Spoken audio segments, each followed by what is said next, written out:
기관의 눈으로 이어지겠습니다. 코로나19 이후에 위축됐던 건설업계가 살아나는 조짐을 보이고 있다고 합니다. 이제는 뭐 그 서울 근교의 아주 작은 아파트들도 이제 10억이 넘어간다. 뭐 이런 뉴스가 지금 계속 나오고 있고요. 사실은 그러니까 뭐 사실은 주식시장으로 들어오는 자금이 지금 69조 7천, 70조가 아마 넘었을 겁니다. 오늘부로. 건설업종 올해 전망은 어떨지 조목조목 좀 짚어보겠는데요. 신서정 SK증권연구원 스튜디오에 나와 계십니다. 네, 안녕하십니까? 안녕하십니까? 네. 그동안 소외됐던 건설주가 조금 상승을 하고 있는데요. 정부에서도 뭐 저기 역세권에 사기업이 있는 땅을 좀 사들여서 그거를 좀 개발을 해야 된다라고 하는 건데, 그렇게 된다면 사기업으로 들어가는 생각보다 돈이 조금 혜택을 주는 듯한 느낌도 좀 들고, 그거를 뭐 공공재로 좀 개발을 해야 된다라는 뭐 이런 얘기도 하고 있고, 이게 어떻게 되는 겁니까? 그 역세권 개발이. 뭐 구체적으로 말씀을 드리자면 서울 수도권 지역에서 그 주택 공급을 확대해야 되는 거에 대해서는 정부가, 그러니까 센티가 명확한 상황인 것 같고요. 다만 부지를 어디 쪽으로 선택을 할 것인가, 혹은 개발 부분을 공공이 담당을 할 것인가, 혹은 민간이 담당할 것인가에 대해서 좀 구체적인 안은 설 명절 이전에 변창흠 국토부 장관이 좀 자세하게 발표를 할 것 같고요. 제 예상안으로는 지금 계속해서 공급책이 나왔음에도 불구하고 실패를 했었던 가장 큰 이유가 수요가 몰리고 있는 역세권이나 도심 쪽의 공급이 안 됐었기 때문에 뭐 이런 쪽으로 조금 공급 확대가 이루어지지 않을까라고 예상을 해보고 있습니다. 지금 기업들이 가지고 있는 유휴지가 굉장히 저는 많은 걸로 알고 있어요. 뭐 구로구에도 좀 있고 강남에도 있습니다. 강남에도 꽤 많습니다. 그런 것들은 땅값이 좀 비싸고 그걸 개발하려면 비싼 땅을 사들여서 건축을 해야 되니까 아파트 판매가가 비싸져서 그런 좀 뭐 어려움이 있는 겁니까? 아니면 도대체 문제가 뭐가 있습니까? 일단 토지 확보가 조금 어려웠었던 측면이 있기도 하고요. 말씀하신 대로 지금 토지의 소유권을 국가가 소유하면서 뭐 민간인한테 임대만 시킨다거나 뭐 이러한 부분에 좀 문제가 있는 상황인 것으로 파악이 되고 있긴 한데, 좀 구체적인 안은 설 명절 이전에 한 번 더 업데이트를 드리겠습니다. 네네네. 지난 연말부터 얼마 전까지 오늘도 좀 올라오고 있습니다만 건설주 조금 올라왔어요. 그 어떤 배경이 있었습니까? 사실상 건설주가 올랐었던 배경들은 여러 가지를 말씀을 드려볼 수 있을 것 같은데, 10월부터 반등을 시작했었거든요. 11월에 미 대선을 앞두고 가치주에 대해서 조금 관심이 쏠렸기도 하고요. 대표적인 경기 민감주이기 때문에 경기 회복에 대한 기대감도 조금 쏠렸었다라고 봐주시면 될 것 같고, 가장 큰 트리거로 작용을 했었던 부분은 국토부 장관의 교체 소식이었죠. 아무래도 변창흠 국토부 장관이 이제껏 어떠한 키워드를 많이 언급을 했는지 봐보면 주택 공급이라던가 도심 개발이라던가 이러한 키워드들이 많았기 때문에 이러한 부분들이 12월 초 이후로 모멘텀으로 좀 작용을 했다라고 보시면 될 것 같습니다. 네, 공급 많이 한다라고 하는데, 공급 많이 하면 건설주들한테 좋나요? 현대산업개발에 제일 좋은 건가요? 현대산업개발이 사실상 그 호재로 작용할 수 있는 부분이 많죠. 왜냐하면 토지를 직접적으로 가지고 있는 개발사이기 때문에, 특히 뭐 광운대라던가 역세권 토지를 상당히 많이 갖고 있거든요.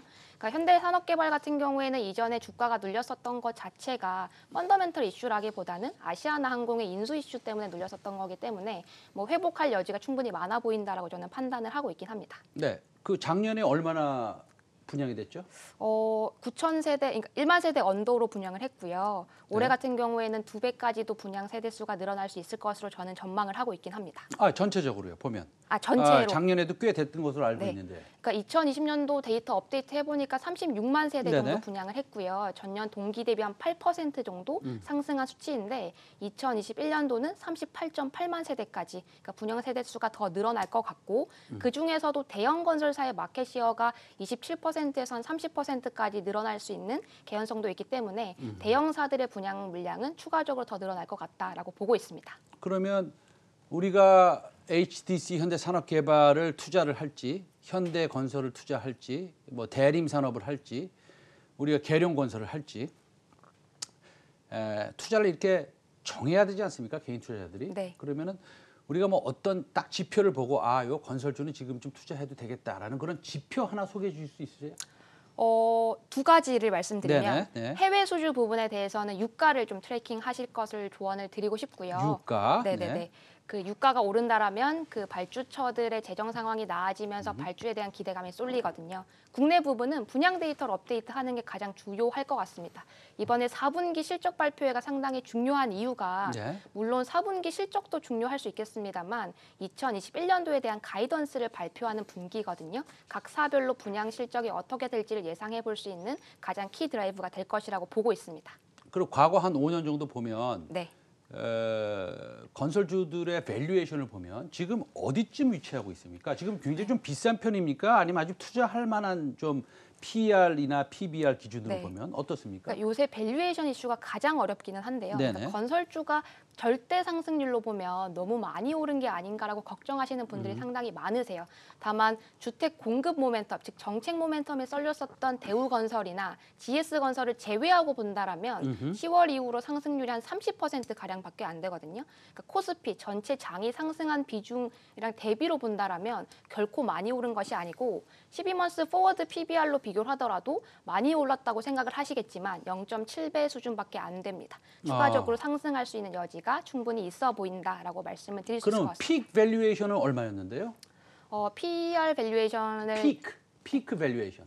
최고. 예. 1.2배까지도 갔었죠. 그럼 0.7배에서 1.2배까지도 갔었다. 네. 근데 시장이 이렇게 뭐 수급이 엄청나게 좋고, 네. 예, 그렇죠. 유동성이 너무나 풍부한데 네. 건설주라고 해서 1.2배 가지 말란 법 있습니까? 그렇죠. 근데 1.2배 갔을 때 자체가 해외 발주 모멘텀이 엄청나게 터져줬었던 그때이거든요. 그때 좀 다르긴 다르군요, 상황은. 네. 그래서 사실 해외에 대한 전망이 이제 밸류에이션의 가장 키포인트가 될 것 같긴 한데 저는 해외 부분에 대해서 2021년도 기저효과랑 이연효과 충분히 있을 수 있겠습니다만 안 좋게 보는 지표가 두 가지가 있습니다. 그러니까 유가가 2020년도 상반기 대비 하반기에 2배까지 상승을 했음에도 불구하고 주요 산유국들의 재정 유가, 그러니까 균형 재정을 맞출 수 있는 유가 레벨보다는 훨씬 하회를 하고 있는 시점이고요. 추가적으로 중동 국가들의 경제 성장률 자체가 2021년도도 3.5% 정도로 리얼 GDP 상승률이 전망되고 있어서 전년 대비로 본다라면 마이너스 폭을 회복할 만큼 크게 높진 않다라고 말씀을 드려볼 수 있을 것 같아요. 알겠습니다. 미국은 건설주들이 얼마큼 올랐어요? 대략적으로? 미국도 한국과 유사한 분위기고요. 뭐 올랐던 시점도 10월 이후에 빠르게 오르기 시작했고 미국은 좀 재미있는 게 뭐 국내와는 다르게 온라인 플랫폼과 관련된 부동산 기업들도 상당히 많거든요.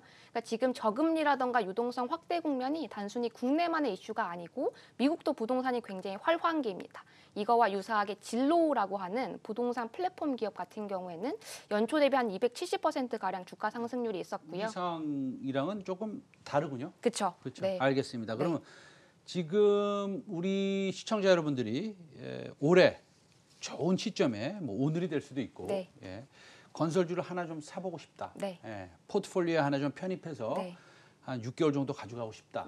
그러면은 어떤 종목 사는 거를 추천 한번 해주세요. 저는 대형주 중에서는 GS건설 그리고 중소형주 중에서는 관심 종목으로서 제가 오늘 아침에 레포트를 쓰기도 했는데요. 대림건설 그리고 JS&D라고 말씀을 드려볼 수 있을 것 같아요. GS건설 같은 경우에는 분양 세대수 제가 전망을 해보기에 올해가 2.7만 세대 정도 분양을 했거든요. 내년에도 2.7만 세대 이상, 즉 2.8만 세대까지도 분양 계획을 좀 바라볼 수 있는 시점인 것 같기도 하고요. GS건설은 사실 IS동서와 유사한 개념으로 갈 수도 있을 것 같아요. IS동서가 다른 대형 건설사랑 비교를 하면 멀티플이 비싸 보이거든요. 다만 환경 모멘텀이 꼈다라는 것을 감안하면 여전히 싸다콜이 가능해지는 종목인데 GS건설도 제가 2월 달에 인덱스로 조금 소개를 시켜드리긴 하겠지만 환경 부분에 대한 모멘텀이나 신성장 동력을 같이 감안했을 때 멀티플 리레이팅 요소가 있다라고 보고 있습니다. 멀티플 리레이팅이 가능하다? 네. 왜 그렇죠? 아까 지금 폐기물 관련된 사업 때문에 그렇습니까? 맞습니다. 수처리라든가 환경 부분에 대해서 진출 방향성이 명확해질 것이라고 보고 있기 때문에 그 부분을 좀 밸류에이션에 애드업할 필요성이 있어 보인다라고 말씀을 드리고 있어요. 그다음에 또 작은 종목 뭐라고 말씀하셨죠? 제가 대림건설과 JS&D를 말씀드렸습니다. JS? ND. 네네, 그 들었습니다. 근데 그거 너무 많이 올라가지 않았어요? JS&D? 저는 근데 JS&D. 네, JS&D 한번 차트 한번 보여주세요.